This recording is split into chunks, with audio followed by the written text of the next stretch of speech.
You finish your lunch, rinse out your plastic container, and drop it in the recycling bin. You feel good. You're doing your part for the planet. But what if I told you that container is probably going to end up in a landfill, or it might just get burned? For decades, we've been told to reduce, reuse, recycle. It's printed on every plastic bottle, stamped on our packaging, and reinforced in schools, workplaces, and in government policies. But there's one big problem. It's all a lie. Well, most of it. Not all plastics are the same. We have to start there.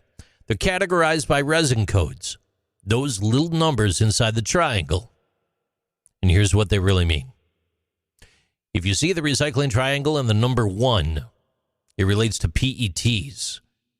These are soda bottles, water bottles, food containers. You can recycle those pretty vastly. Too easy. If you see a number 2, that's HDPE. Milk jugs, detergent bottles, shampoo bottles.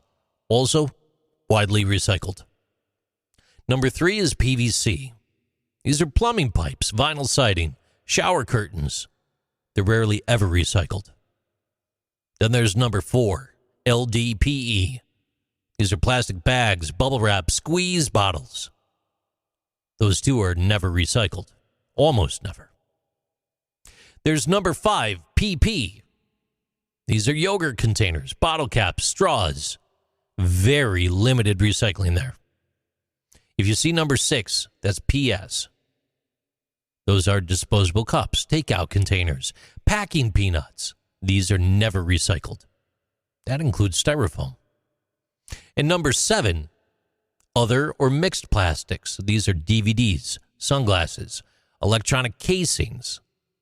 These are generally not recycled at all. So even when you put the right plastics in the bin, that doesn't mean they get recycled.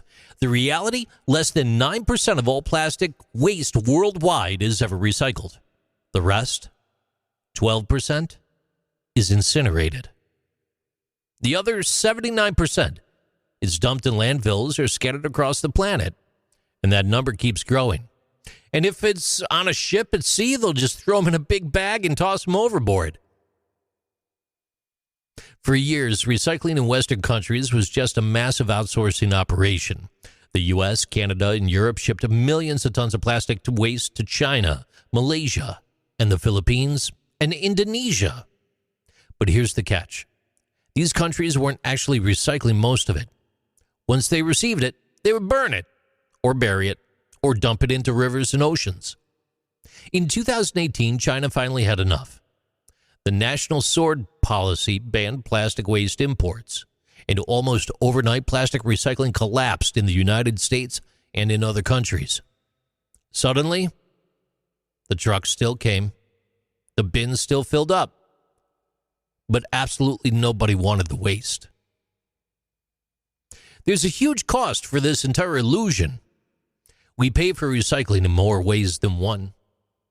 Your city pays millions of dollars for separate collection trucks, sorting centers, processing facilities. Businesses and offices pay for recycling bins that mostly end up sending plastic straight to the landfill anyway. You pay a fee on your water or waste bill for the privilege of recycling, only for much of it to be secretly incinerated or shipped overseas. The United States spends an estimated $4 billion to $6 billion annually on plastic recycling programs.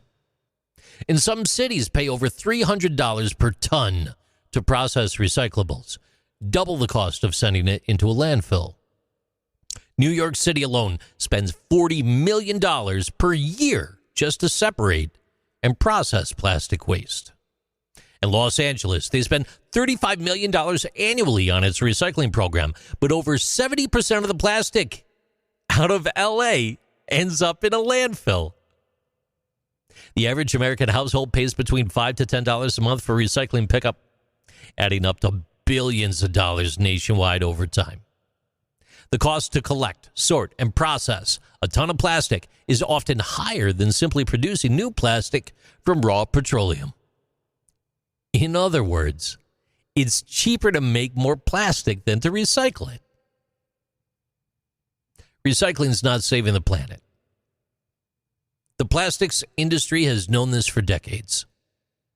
Back in the 1970s, internal documents from oil companies revealed that they promoted recycling not because it worked, but because it made consumers feel better about buying more plastic. And here's the kicker. Even in the best case scenario, when your bottle, container, or food wrapper does get recycled, it's not turned into another bottle. It's downcycled into lower quality plastic, like carpet fibers, synthetic clothing. And that, too, eventually always ends up in a landfill anyway. Recycling plastic was never meant to be a solution. It was a business model, and a brilliant one. It was to get you to pay for it. The government pays for it, and the people who profit the most. The same company is pumping out billions of tons of plastic every year. These are Interesting Things with JC.